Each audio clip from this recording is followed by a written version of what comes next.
Šodien uz darbu ņemu līdzi šādu te brīnišķīgu vistiņu ar makaroniem un dārzeņiem, redzam. Vienkārši pasakaini. Pannā sasmalcināts sīpols un ķiploks. Apbrūninām un klāt gaļa, kas iepriekš izpeldināta kārtīgā garšvielu jūrā. Garšvielu saraksts ir augšā. Gaļu izcepam un paralēli liekam vārīties makaronus.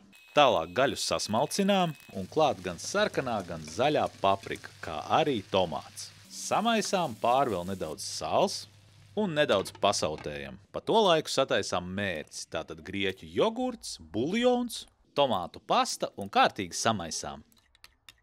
Un tad klāt paprika, ķiploku pulveris, nedaudz čilī un kokosriekstu milti.